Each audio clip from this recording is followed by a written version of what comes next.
reporter for the Daily Chronicle. If there's one thing that I've learned throughout my years as a reporter, it's that the end of the story is rarely the end of the story. In fact, sometimes it is just the beginning. This is a story that was the beginning for me.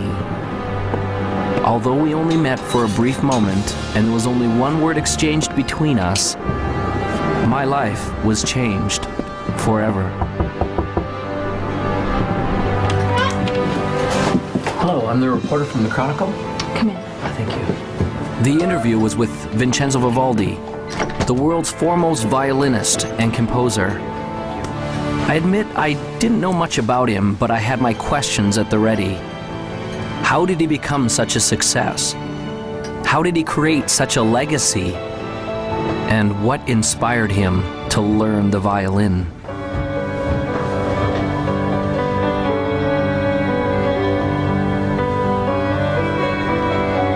I felt as though I was stepping on sacred ground when I entered the old man's room. I could feel that his time to depart was drawing nigh.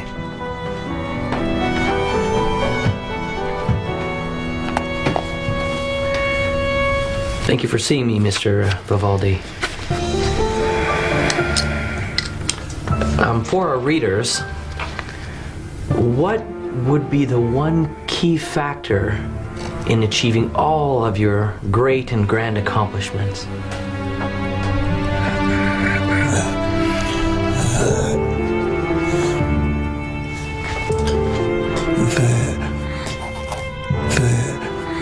The Opus.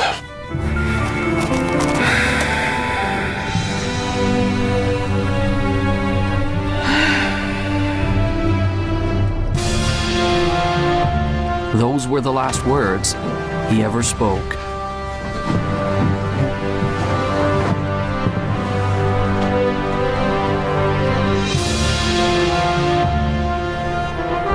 As I left the house that day, I now had a greater question than when I had arrived.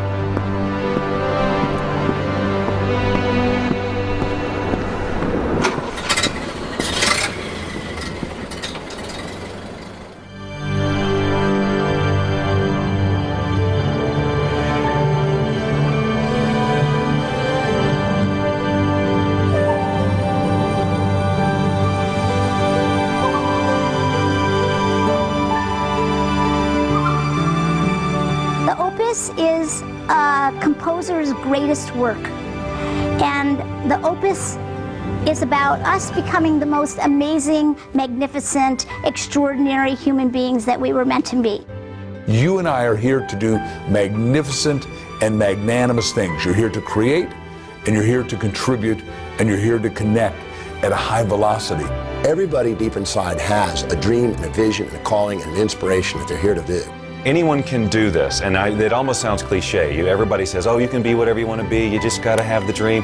And all of that's true. Unfortunately, it has become cliche and people have stopped listening to it. The best way for you to predict your future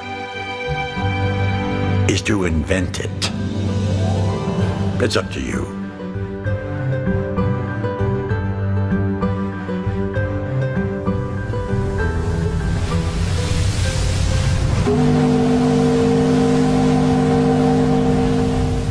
Vincenzo came to America when he was 7 years old.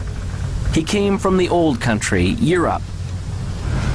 When he got on board the boat that would take him to America, he had no idea he was about to encounter two things that would change his life forever.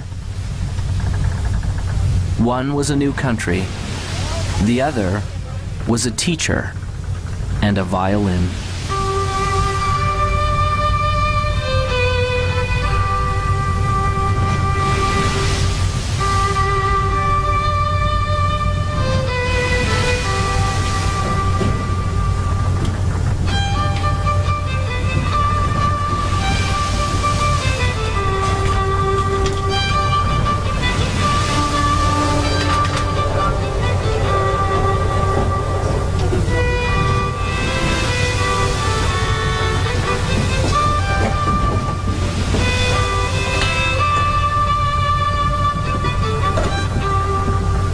As the boy listened, He was captivated, and in his heart he knew that one day he would play this song.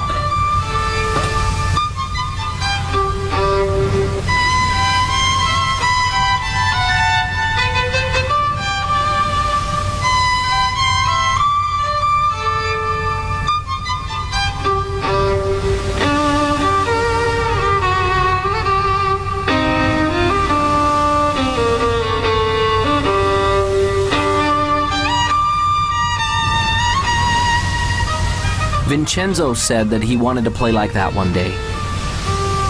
Do you really believe that? Do you really believe you can? The old man asked. The young boy replied, yes. That is the key to unlocking your opus.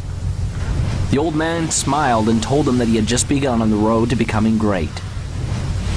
He gave Vincenzo a notebook and told him to write down exactly what he wanted and to keep the book with him always.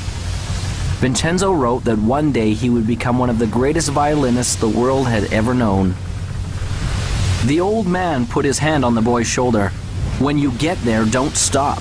Remember, your opus isn't what you do. It will be the legacy of what you've become.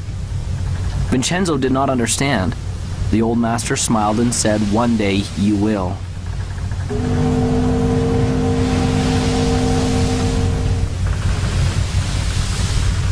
As Vincenzo left the old man, he was grateful, for he had been given a great gift. And although he would never know the man's name, the man had changed his life forever.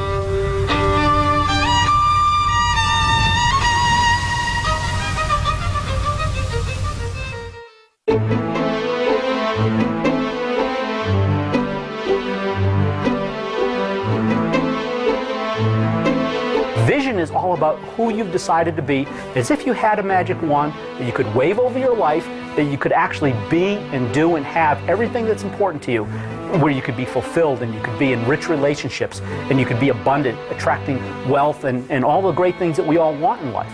You know, you can start your, if you will, your path at a very early age or start it much later in life. I don't think it really matters when you start.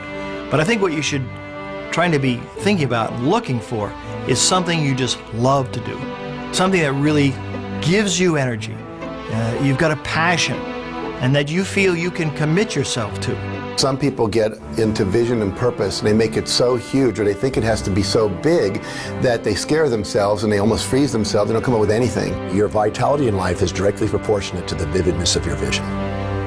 And when you have a clear vision, magnetic things occur and you draw into your life amazing synchronicities. People, places, things, ideas, and events start to synchronize in your life to help you fulfill your vision. The law of attraction just says that anything we think, feel, say, and do, we attract to us. So we're always creating through what we're putting out in our thoughts, our feelings, our words, and our actions. A very common misconception about the law of attraction, people learning it, is that it's all about positive thinking, and it is not. Positive thinking is obviously, probably more beneficial than negative thinking, sustained negative thinking. But positive thinking can mean just that you're thinking about things that would normally make a person happy. But if you're not truly emotionally involved with your thoughts, you're not really having an attractive power. In other words, if you're visualizing a car, or you're visualizing a house, or you're visualizing lots of money, or whatever your version of success is, but you don't have any real feeling about it, that is in alignment with that. In other words, if you don't feel positive about those thoughts, you're actually not attracting anything positive. It's the feeling that powers our thoughts. The Institute of Heart Math, which is the most widely recognized research institute on the heart, has shown that our hearts have an energy field around them that's 5,000 times more powerful than our brains. So this is the real power source for people. And when we want something from our head, it can only go so far. But when we power it with the feeling in our heart, the feeling of knowing that I can get it, the feeling of love behind that thought, then we are moved to the inspired action that will bring us what it is we're wanting. Anytime we set goals that are not congruent with our highest values, we're going to tend to not stay focused on them. We're going to keep going back to what's truly important to us. And so it's very crucial to set objectives that are congruent and aligned with the highest values Because when you do, you don't require outside motivation. You're inspired from within. I work with teens every day. I've worked with thousands of teenagers all over the country. And what I know to help teenagers love and believe in themselves and have that success-driven vision that so many adults have is the very first thing you have to do is be original. Be yourself. Don't conform, don't transform. Find your own original gifts. You have them, you have so many, and lead with those. Belief in yourself is the first step to anything great. If you don't believe you can do it, you're finished even before you get to the starting line. You see it all the time in grade school. The kids line up to run the 100-yard dash. They all start off pretty good, but as soon as one or two of those kids pulls ahead, you see a few in the running literally slow down and sometimes stop. That's because when those kids see someone pick up speed, they begin to doubt that they'll ever catch them. And their brain says, what's the use? And suddenly they believe it. Here. And everything slows down. I started out in a life of welfare and poverty and became the 25th wealthiest person in America. That would be an extreme that most people can't even comprehend, let alone relate to. And it all started because I believed in my own possibilities. Whatever we believe, we become. I don't really think we know what we're capable of. There's incredible potential in all of us. And I mean in all of us, not some of us, all of us. If you find your passion and that energy wells up in you, and if you can dream and start to get committed to that dream and that vision, then you can be successful and far beyond what you ever thought you could. It is okay to believe in yourself. Start now. Start today. You are the greatest you that will ever be.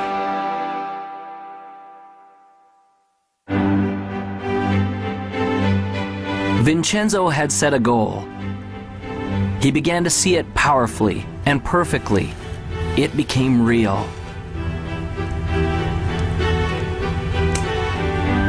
He experienced it in his mind and in his heart. He was living it vividly as though it had already happened.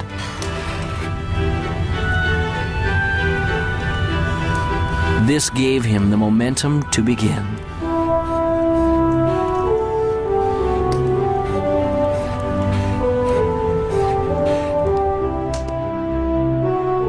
I think that the only way you can get to your goal is by having a clear vision. And I feel that that clear vision doesn't necessarily come from your head, but that it comes up from inside of you. That the more we access our gut feeling, the more that we access our core individuality and listen to what it is that's wanting to be said through us, then we have a clear vision of what we're about. The problem is most people don't really have that clear vision of what success is for them because they've never felt like they were allowed to have that vision for themselves. They always felt like they had to live in to somebody else's idea of what success is. I think one of the steps that people may not do quite properly is that first step of intention. So many times people's intentions are coming out of a feeling of obligation or I should. When I find that people really stop, which is a hard thing to do in our society to stop, but it's the thing that is most required for us to stop and turn inward. Someone asked me one day, if you could have anything that you wanted, if you could have your dream life, if it could look any way that you wanted it to look, what would it be? And I was stumped because I was so used to being good at responding to my difficult circumstances that I even honored myself for being able to make the best of a bad situation. So I would constantly have to wait for bad situations to come around in order to identify who I was and to feel my strength to be able to go out there and do something. And so when someone asked me, well, if you could just be on the front side of something like that and just have it be whatever you would want it to be, what would it be? And I couldn't answer the question. I thought, I've got some different kind of work to do. The only way you can get a clear picture of where you're going and to understand what it is that you want out of life, you must silence the restless thoughts that are going through your mind. And you have to ask yourself, what do I want? How do I feel? And where do I want to go? In the 1960s, President Kennedy suggested that NASA was going to put a man on the moon by the end of the decade. And NASA took the plan and they said, okay, what's success look like? Success looks like not man on the moon, but astronaut safely back on Earth. So they said, let's plan from there. So there's a group of scientists who looked forward to success and said, let's work backwards and put the plan in place. Now, the problem most of us have is we don't have a clear vision of what success is. I started thinking about the creative process of living your life as it relates to creating music, because I enjoy creating music and I always have. And it comes back, and I saw the parallel so clearly between how the process is the same. When I sit down to write a piece of music, it's generally born out of some inspiration. You know, I don't work under the rules that you have to write this type of piece of music, it's got to be 30 seconds and it's got to be this beats per minute. You know, I have full, because I do it for fun, you know, I have full creative control, so I work from inspiration, just as we should work from inspiration in our lives. That is what should guide us, that is what it should help us to create our vision, a feeling of inspiration, not someone else's sense of passion or their likes or interests, but our own. I have a philosophy of life, and that is this. Achieving any type of goal in your life is 99% intention, 1% methodology. It's being crystal clear about what you want, and the how, the methodology, will show up later. When people talk of clarity, it often gets described as just writing down your goals. The most important element is often left out. That's finding your motivation. If you want to get to your goals quickly, you've got to have clarity on why you want it. What does it mean to you? Why do you need it in your life? And the stronger and more important the why, the more power you will have to pursue that goal.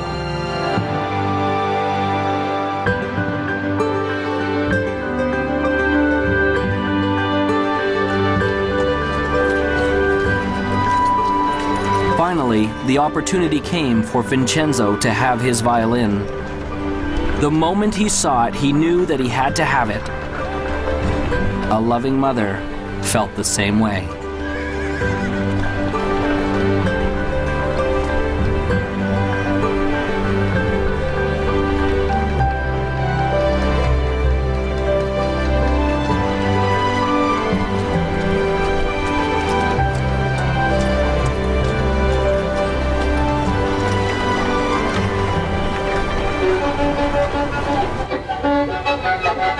It was not as easy as it looked. But Vincenzo had made a decision and a commitment that he would learn to master this instrument no matter what.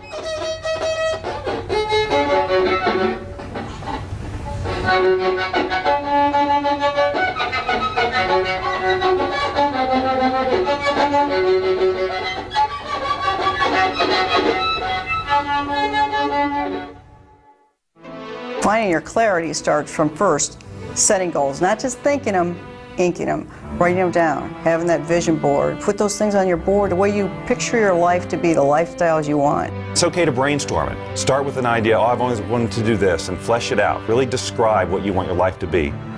You may find that it evolves even as you write, and that's okay. Take the time to decide what you truly want, because it isn't until you do that that you're going to be able to stabilize any sort of vibration around it from a law of attraction point of view to attract that into reality. When you're in the achievement process, what is your greatest moment? Some people think that it's when you're at the finish line, or at the top of the mountain peak, or when your bank account has finally reached that bulging, overflowing amount. If those are your goals, then those moments when you get there may be exciting, there's no doubt about that. But that isn't your greatest moment. Your greatest moment can be measured by three things that make it great. What moment will have the longest effect on your future life? What moment will carry the greatest future consequences? And which moment will have the farthest reaching impact on you and those around you? Your greatest moment, therefore, becomes the moment that you decide. Decision changes everything.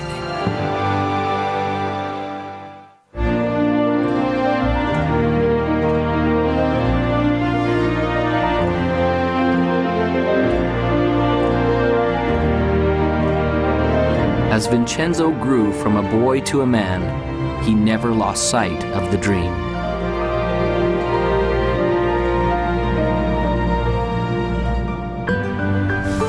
Vincenzo worked and saved his money to pay for lessons for his violin.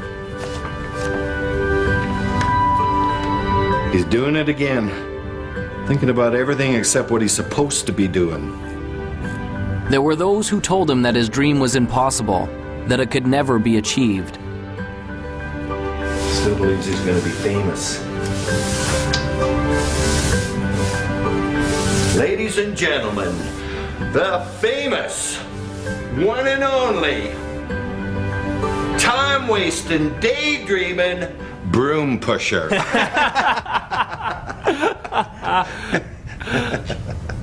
But he remembered the words of the old master on the boat. Do you really believe you can? That is the key to unlocking your opus. Vincenzo! Sweep the floor, boy, sweep! Vincenzo gained courage and continued forward.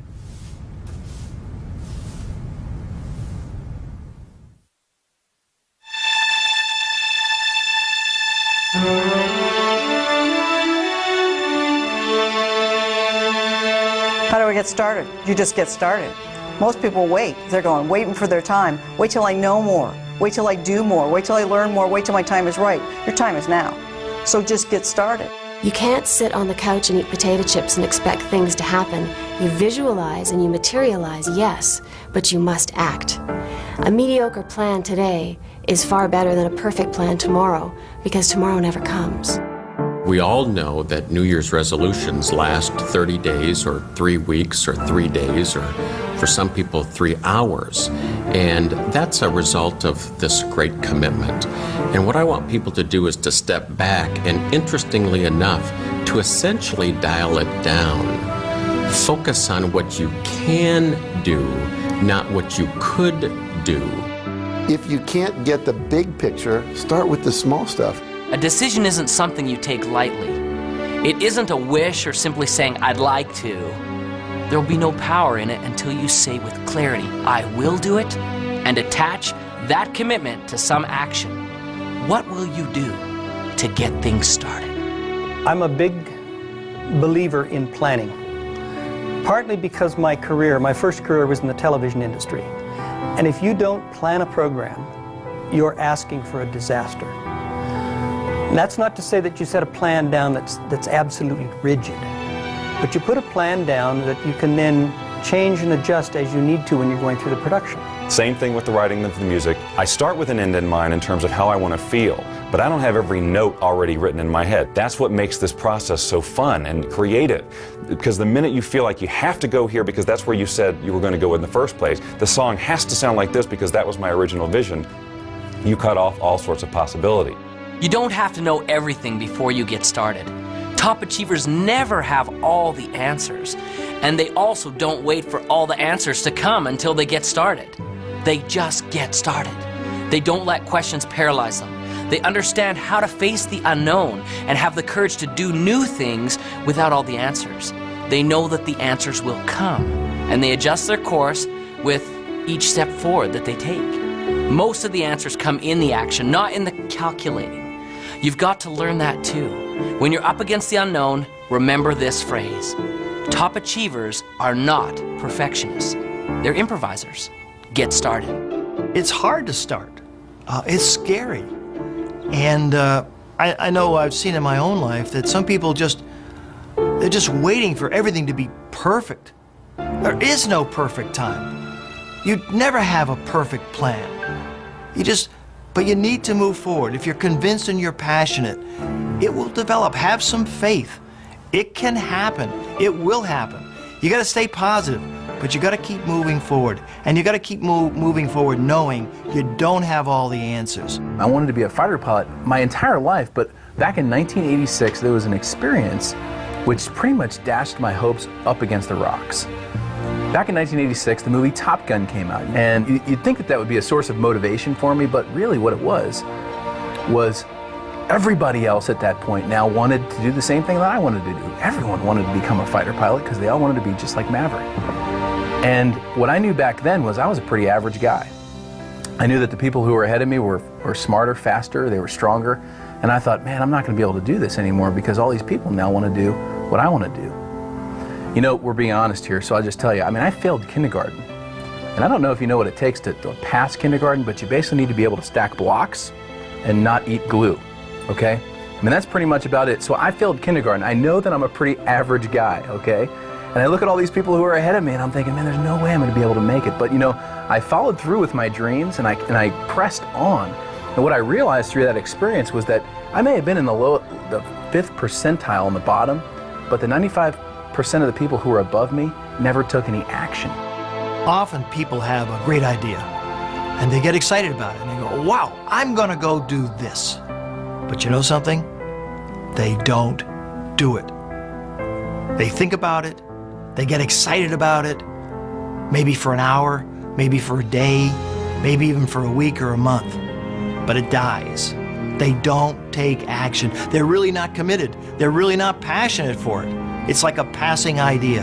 And so one of the things to be successful, one of the most important things to be successful is, okay, you've got a dream, you've got a vision, you've got plans, and now you've got to go for it. If you believe in something fully, you take action. I always tell people the last 6 letters of the word attraction spell action. And most people are focusing on this part and they're not doing the doing this. So when you believe that it's going to happen and you're visualizing clearly and you're holding all that energy, what'll happen is you'll start attracting to you not necessarily the car, but opportunities, strategies, resources, books, etc. that will come into your life. If you don't take action, you won't get the results. You must take action. It may be very small, it may be very big. It's what I call inspired action because it's something that's coming from within you. You get a little knock at the door that says, attend this seminar, go to this movie, buy this particular book, whatever it happens to be. Your part in this co-creation process is to do it. I was successful really in a lot of ways just because I went and did it. I took action. And so you're sitting here today, you've got a dream, you've got a goal, you've got an aspiration, you might have an invention, $1 million idea. And what's sitting between you and the execution of your dreams can be simply summed up in this: take action, implement. You grab the bull by the horns, you put the throttles up in afterburner, you live your life at the edge of the envelope, and you will be successful.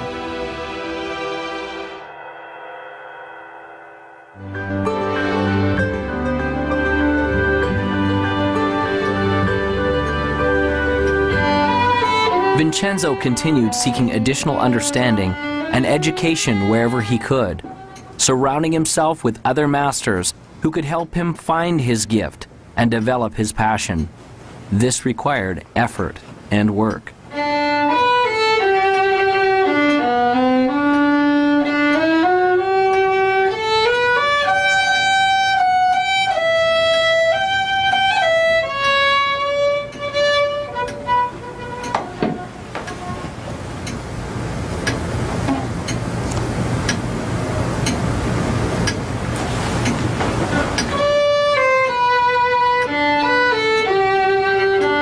As he practiced and persevered, his skills became more fine-tuned, and the instrument began to sing.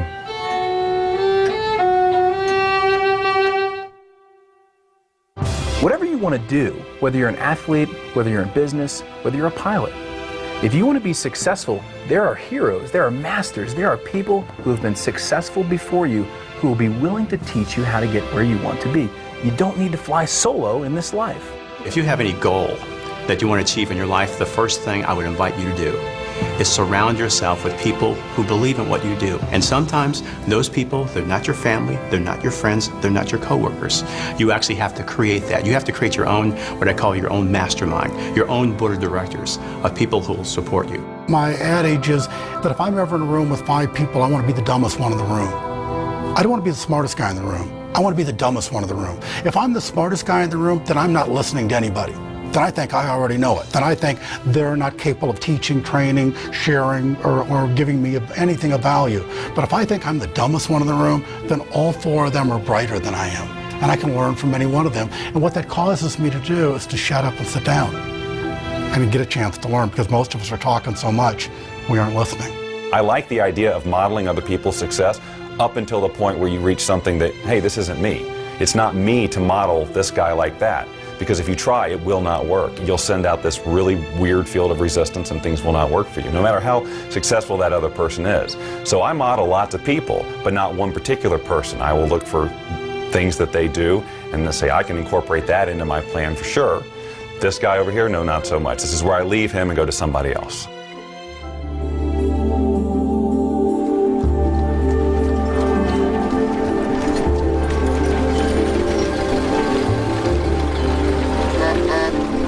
Whenever there is greatness, there is also adversity. When we work, there will be obstacles.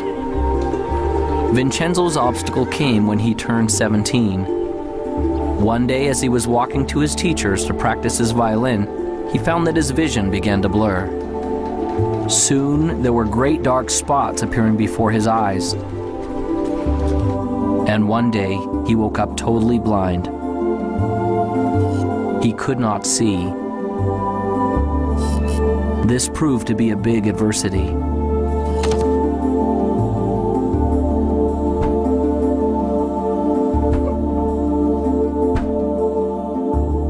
On March 10, 1981, I thought I had the world by the tail. I was Mr. Egotistical. I was self-centered. I was center of the whole universe, and so I thought. I was very successful. I'd gone into the life insurance business, making a lot of money. Had a nice home, had a nice car, had a wife. You know, I was living the American dream, and so I thought. And then I went and bought myself an airplane. The next day I took off in that airplane for a little pleasure trip just to check it out. Then in that day, my whole life changed. I had a power failure. When I was landing, the engine failed. I had some power lines and crashed. I was just entering my senior year, and I wasn't really going out much. We had moved to a new town, and I was feeling a bit awkward in my skin. I went out, and I met someone. I thought, oh, he's the one, and ended up pregnant in my senior year. And if you want to be judged, I was going into a school where there were nuns, and they were convinced, and so was my entire school system, that found out I was pregnant in my senior year, that I was going to go to someplace with the letter H and 3 letters that followed. And it took me a long time to regain my self-esteem. And so my life started out as a pregnant teenage runaway. When I was born, my parents didn't know that I was didn't think that I was gonna be a little person, of course. So that was a big surprise. And they had some difficulty with it, some challenges with it. Then I went off to school, and I had challenges with kids there, teasing me, calling me names, stuff like that. 4 days later, I woke up in the hospital. I was in coma 4 days, and I was in bad shape. My neck was broken at the first and second cervical vertebrae, and my spinal cord was crushed. The nerves that control my diaphragm were destroyed, and I couldn't breathe. My swelling from your flesh was destroyed, and I couldn't eat or drink. My larynx and voice box were crushed. Every muscle in my body was destroyed. I couldn't do anything but blink my eyes. My bowel, blood, and kidneys didn't have function. I lay there for 8 months in that hospital. All I could do was blink my eyes. The doctor said it was hopeless. I prayed that I could learn something through this experience, and maybe one day I could help others through it. Well, I gave birth to a little baby girl, and I kept that little baby girl for 5 months. And it was a tough 5 months. It was a tough road to hoe. I worked 3 jobs, and I couldn't really make my ends meet. One day I made a decision to place her for adoption. And when I did that, and the lady came and took her away and drove away with my baby, I thought I was the worst sinner on planet Earth. And it took a long time for me to regain self-esteem and to come to know myself, that I was a valuable person and I was a valuable part of this society. And in 4th grade, a turning point came for me, one of the first ones, when I realized that being a little person wasn't something that, wasn't a costume that I could take off one day, that actually I was going to be a little person for the rest of my life. And my friends were now at least 1.5 to 2 feet taller than me. I wasn't just the short kids in the class. I was now significantly different. 8 months later, I walked out of the hospital on my own 2 feet. The doctor said it was impossible, but I walked out of there. But that wasn't the end of the journey. That was just the beginning, because I had 5 more years of intense occupational physical therapy. So I went to work.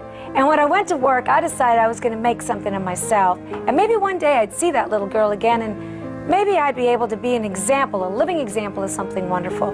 One day I was sitting with my teacher for spiritual and personal growth, and he said to me, you know, Peggy, I noticed that you spend a lot of time in this fantasy that one day you're going to wake up like an average-sized person, or as an average-sized person, and all your problems are going to be gone. But that's not really so realistic. And I bet your success level would be much higher if instead you focus on the things that you can change.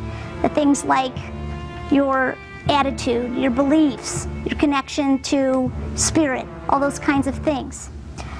So that was a turning point for me, and I actually looked at that and I was like, oh my God, I'm believing in this fantasy. And I had to come to terms with the fact that I had to accept that I couldn't change my outer size, but I saw that I could change my inner size. See, it didn't matter what the doctors thought. It didn't matter what the medical profession thought. It didn't matter what other people thought or believed. What really mattered was what I believed. See, a lot of people think, well, I can't do this, I can't do that, because everybody tells them they can't do that. And I tell them it doesn't matter what other people tell them, it matters what they think. Well, last year on Mother's Day, now we're talking 27 years after that day when that lady drove away with that baby, I got a call from guess who? My little daughter, Jackie. And she said on the telephone, could I call you Mom? That was huge. That was huge for me. And I don't care what happened to you in your life. If someone told you you're a sinner and you're so down and out that you think you're nothing and you're a nobody, you're a somebody. You find it within yourself and you get up. Pull yourself up by your bootstraps. You get out there and do good works. Jackie and I have become real good friends today. And I thank God she's a valuable part of this life. You know, I barely finished high school. Today I sat on the Harvard Women's Leadership Board. Were the times I was down, were the times that maybe the vision started to fade a little bit? You know, I'd be dishonest if I said they weren't. Of course there were times. But I didn't stay focused on that very long. See, it's okay to let yourself get down, but it's not okay to stay down. I have gone from the depths of darkness to the height of amazing, amazing joy and even ecstasy. I always say that I used to cry every day out of sadness. Now, I cry most days out of joy.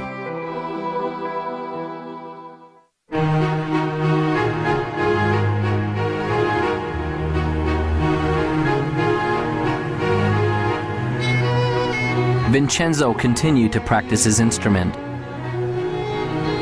But it was much harder now. The music didn't come as easily. Often the notes didn't sound right. Often the people near him told him he was failing. He began to feel like he was failing.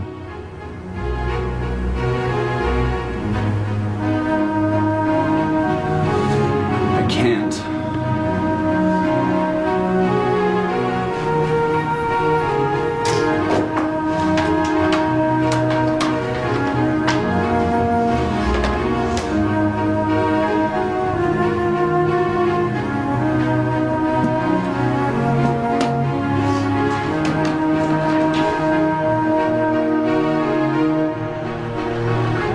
Vincenzo had given up. He felt like he had been robbed of the gift he had been given. His heart ached as he approached the entrance to the merchant's store.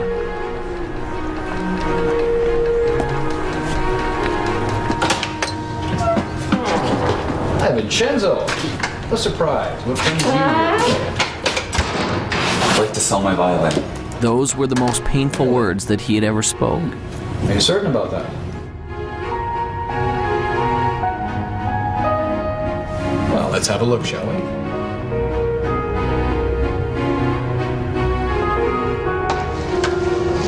Oh my. Isn't this the same violin I sold you many years ago? And you want to bring it back to me? Yes, I do. Well, I'm certain you've kept it in fine condition. But I really have to know that it works. So, would you do me a small favor, Vincenzo? I wonder if you would play a little bit for me, Vincenzo. I don't have my music with me. Sometimes we don't need sheet music. Sometimes music is in the soul. So, just once for me? Reluctantly, Vincenzo took the violin and, placing it properly in position under his chin, he began to play.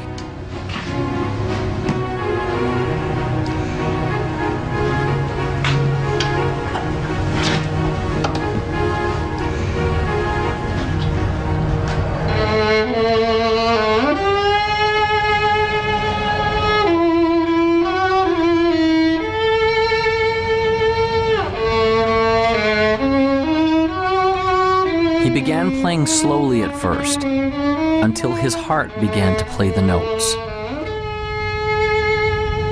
As he did, something magical began to happen. He began to feel the power of the music once again.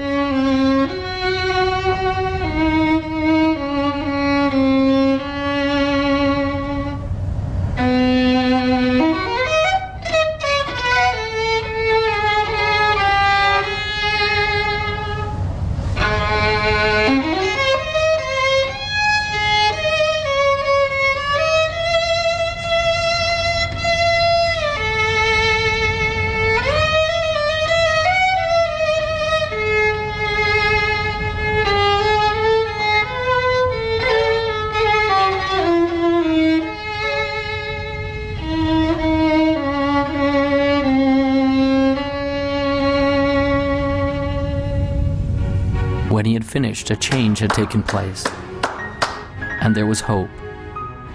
I can't sell you my violin.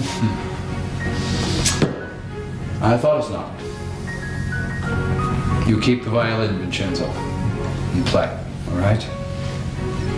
Vincenzo left the shop with a resolution that he would never again give up on his dream.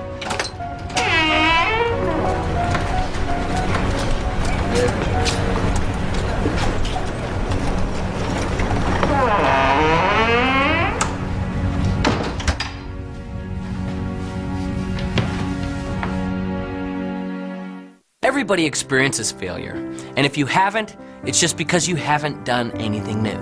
Because everything new requires failure, it's just a fact. In education, there's a term designated for new learners. It's called the J-curve, a J. When we start, we may begin here. As we begin to implement the new experience or information in our life, we initially struggle, or perhaps even fail.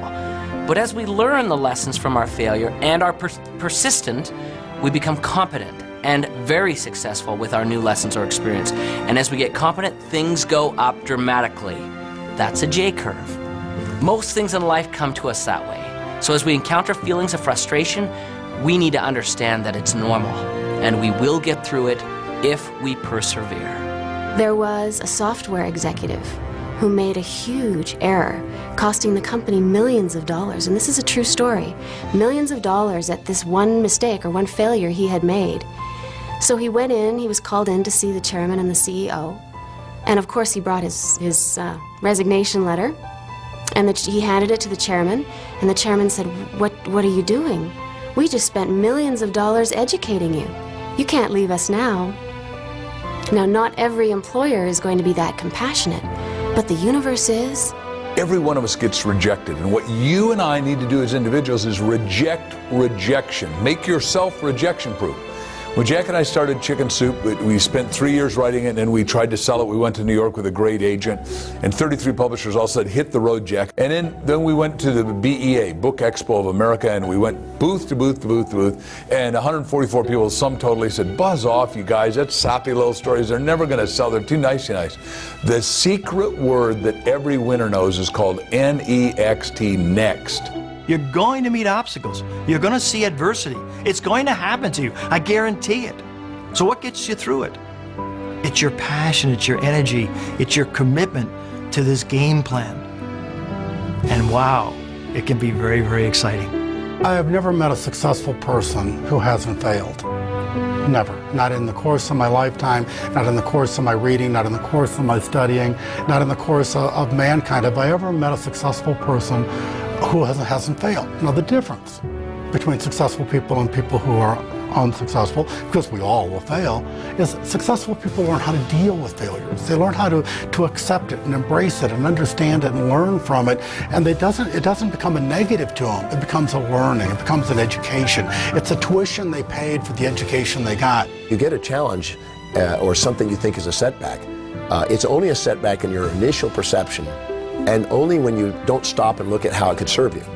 See, the master is the one that takes whatever happens in their life, supportive or challenging, and asks how does it serve them and their mission. Because it's never what happens on the outside, it's always how you perceive what's up on the outside. So if you can take a challenge and you say, okay, so how am I going to use this to my greatest advantage, and what are the benefits that I'm going to get from this, and how is it going to help me fulfill my highest values, and how is it going to actually give me a step forward? If you ask that question and answer that question, it's not an obstacle. An obstacle is only when you've chosen to see only the drawbacks without the opportunities. Some people are so worried about failing, they don't start. And so one of my friends says, you don't have to get it perfect, just get it started. And then in the process of doing it, you will learn. What is failure? That's easy. It's not trying. It's not getting in the game. It is thinking about it and not doing. You know, you cannot fail if you try, if you get into the game. You know, I like to use the analogy of a missile. When I shoot a missile off of my airplane, all missiles initially, they just come off straight. And any engineer will tell you that a missile actually requires mistakes. It actually requires errors in order to become successful at hitting its target. And so as a missile comes off the airplane, if you've got a plane that's going in this direction, the missile comes off and it sees that the airplane that you're trying to shoot at is going this way. It sees that it needs to correct that way, and it makes a correction. Then it makes a smaller correction. Then it makes a smaller correction, and next thing you know, it hits the target. The same is true with us. You know, we've all got dreams. We all have a target, and we all have goals. A failure-minded person goes down the road towards their goals. They hit that first obstacle, and they go, I'm a failure. I always fail. And they turn around and they give up their dreams. A success-minded person hits that first obstacle, and they go, you know what, I'm going to be successful, and they make a correction just like that missile. They hit the next obstacle and they make a little bit other correction, just like that missile. And next thing you know, they find that they've zigzagged their way to their target, to success. When I was learning to walk, my parents didn't say, oh, Jack failed after 7 tries, let's give up. They said, just, keep coming, boy. However long it takes, you're going to make it. And for me, I've read so many stories about, Thomas Edison, who had 10,000 experiments to invent a light bulb. And when someone said, you failed 10,000 times, he says, no, I never failed once. He said, I invented the light bulb. It just happened to be a 10,000-step process. You're going to have some setbacks in life, some challenges, some difficulties. And those are the days which really test what happens. Maya Angelou says it like this: if there's something in your life you don't like, change it. But if you cannot change it, change your attitude. That is why it's critical for you to work on your attitude and start to have a reservoir from which to draw from before you need it, because you're going to have some days which test you, which try you, which really push you to the edge. And those are the days that you need to make sure that you have a positive outlook, a positive inlook, and a positive uplook. That you are thankful and grateful for all things, even the challenging things, because it is through the challenges that we grow, that we stretch, that we start to become all that we can possibly become. In our society, so often we focus on problems and obstacles and challenges and failures. And those kind of things paralyze us. They cause us to stop because we can't really see beyond that. But the truth of the matter is, if we look carefully, we'd see very clearly there is no such thing as a problem. Everything is a puzzle. And there are answers to puzzles. So when you run up against something that you're not sure of, doesn't mean it's a problem. Doesn't mean you can't get around it. You just need to find the right answer for that puzzle. I've decided that every single thing that happens is a success. Everything. There's a learning experience, maybe I achieved whatever the goal was, but I'm going to go after something else. I just learn, grow, and go.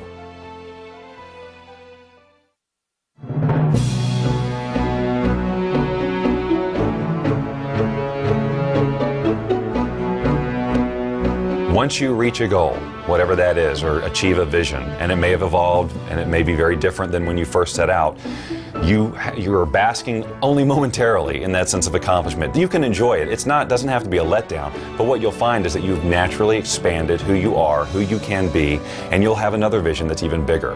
If you want to have like success become an ongoing habit, you know, here I am at the top of my game, 100 million books sold and so forth.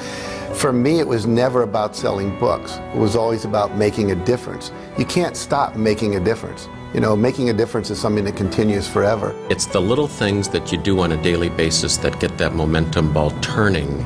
And all of a sudden, after a while, you have so much momentum behind you, you couldn't stop it if you tried. You can have addictions that are actually good for you, that are actually taking you forward in life, that are actually keeping you healthy and happy, and success is one of those. When you start tasting success, you want more of it. Aristotle said, excellence is not an act, it's a habit. So you get in the habit of excellence, and then you can go as high and dimensional and multi-passionately purposeful as you want, which is, you don't want to just do one thing, you want to do a multiplicity of things, because when the game called life is over, you look back on life, the only thing you get to take with you is your memories. So you want to create a basket full of life memories that are worthy of you, that are valuable, that are vital, that are just exquisitely good. The only difference between people who are happy and those who aren't is their habits. So it's really a very simple thing. It boils down to only one thing. What habits are you choosing day in and day out? And the good news is that every day you get a new choice to pick new habits all day long. Every decision you make in every moment is determining the habits that you'll have today and tomorrow and the next day, and the outcomes that you'll have in your life. So if you want a life that's successful, choose the habits of successful people. If you want a life that's happy, choose the habits of happy people.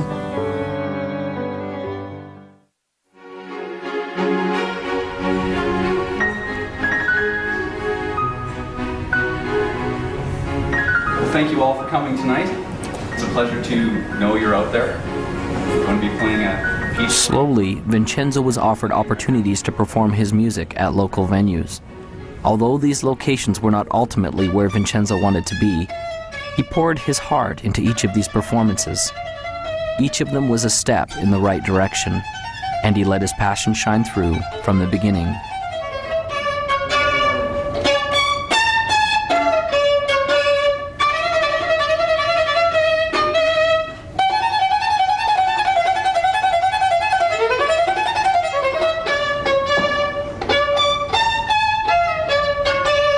As can be expected, this wasn't always easy. There were times he was afraid, but as he faced each challenge and each frightening moment, he seemed to build momentum and increase in his greatness.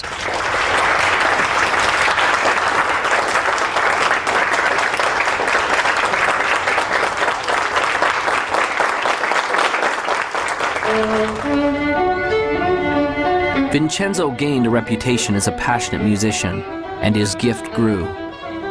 Doors opened for him to begin to play with other masters. Soon, Vincenzo was playing in the most grand concert halls of all. His dream to play was fulfilled. His opus had arrived. But was the journey complete? There was the question the old master had asked him that he still yearned to understand. Your opus isn't just what you do, it will be the legacy of what you have become. Vincenzo thought in his mind often about what this could mean. Was this the legacy of the man he had become? The man who played in the largest concert halls?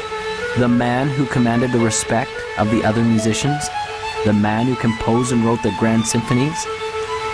The man who people adored and loved as the master violinist? Vincenzo still didn't understand.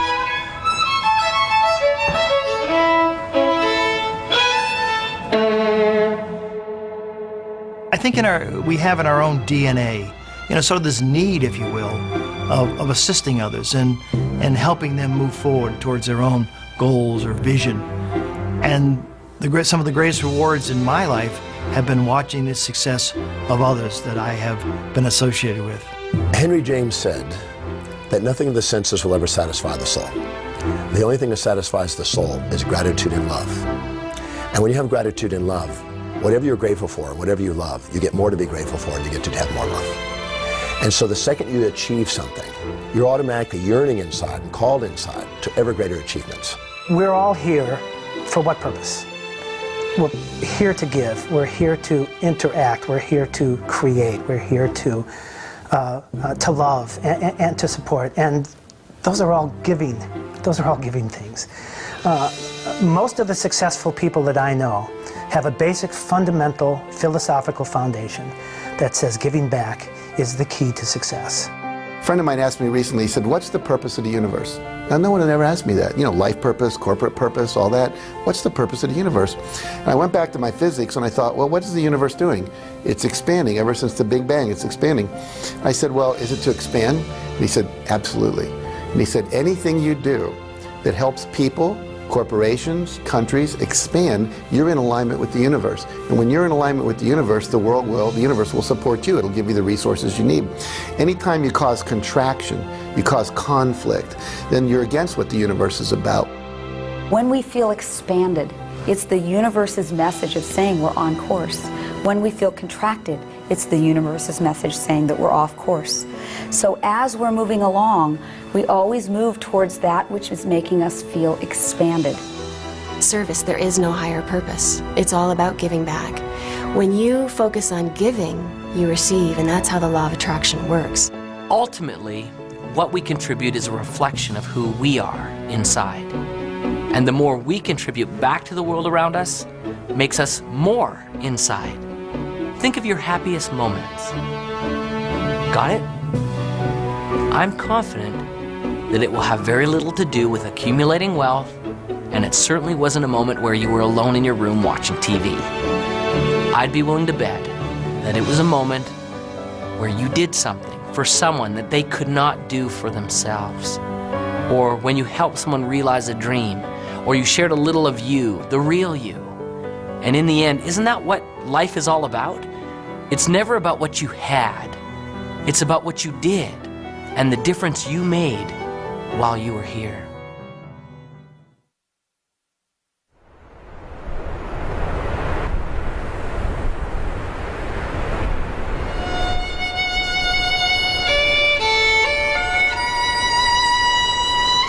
Your opus isn't just what you do.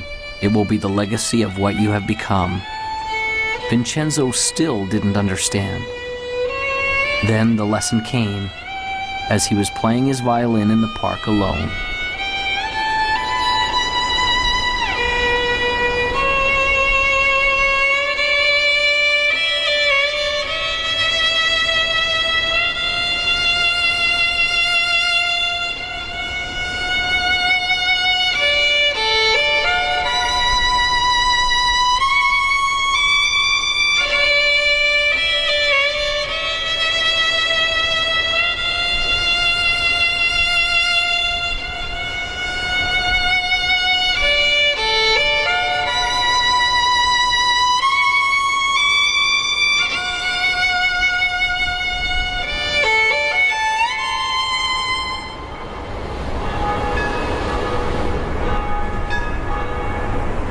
And so Vincenzo passed along the message that had changed his life.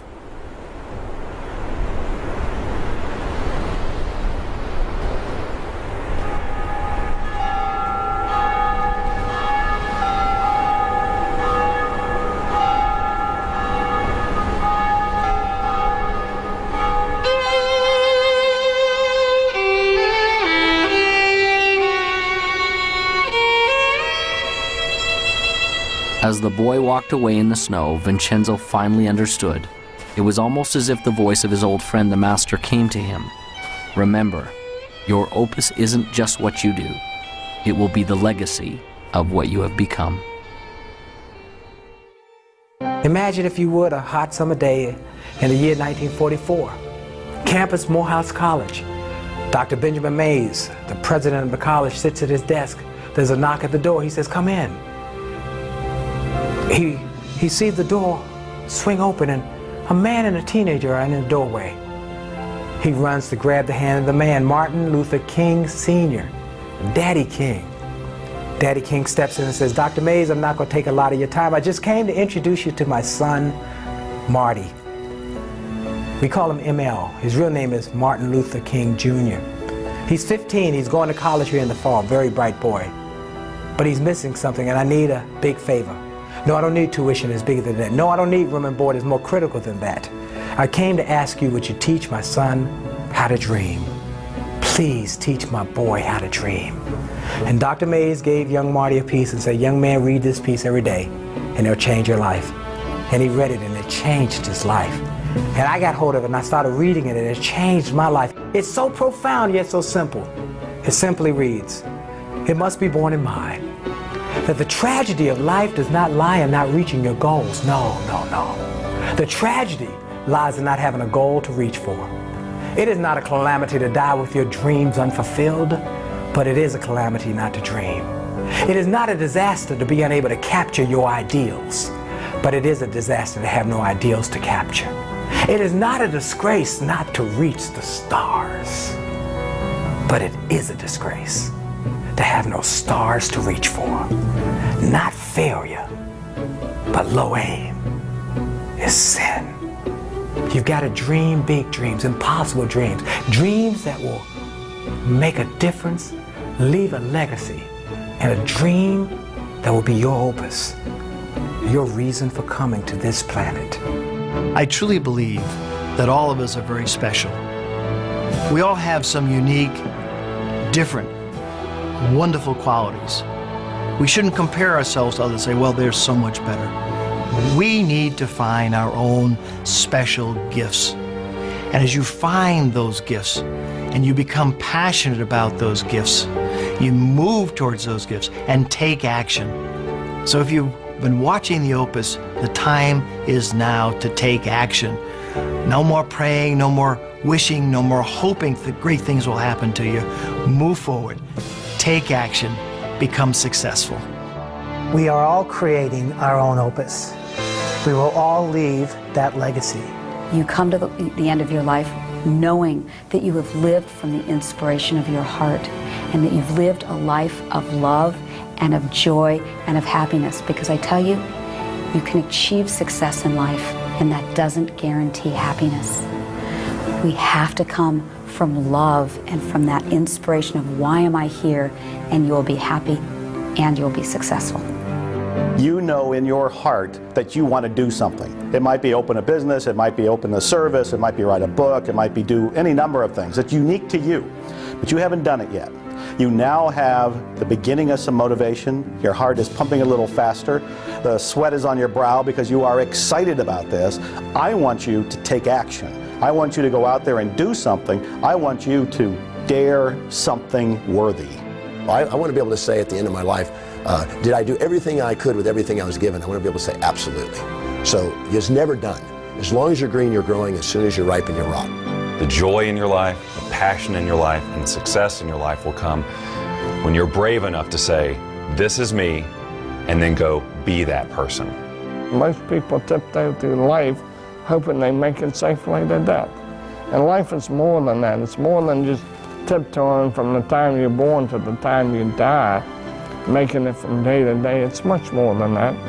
But yet, most people never realize that. I know that I'm not just a body and a personality, that there's something much, much deeper and greater and actually magnificent inside of me, something extraordinary.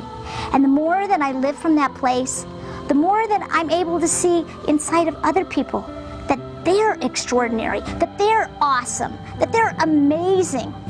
And the more and more I live from that place, the more I see that each moment of my life is amazing and magnificent. That is the gift that's come out of my challenge. That is my opus. Now you have the tools. You have a vision. You believe you can do it. You're clear and you know why you want it. You have a first action to get started with. You know where to go for help, and you know failure can't stop you, only slow you. You are the composer of your life, and your greatest moment is before you. It is decision. What will you decide to do now? What will your opus be?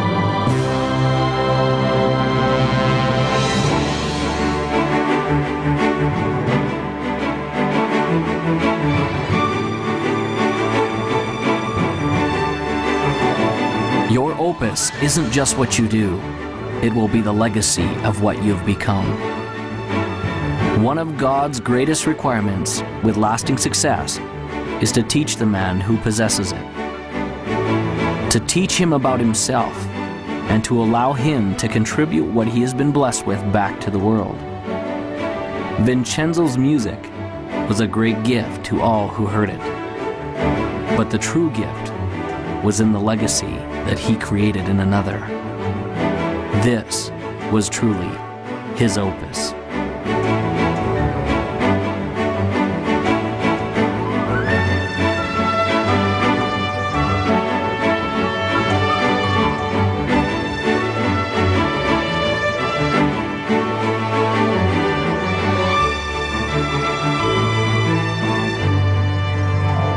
And now, as time passes, there's a question that each of us must ask ourselves.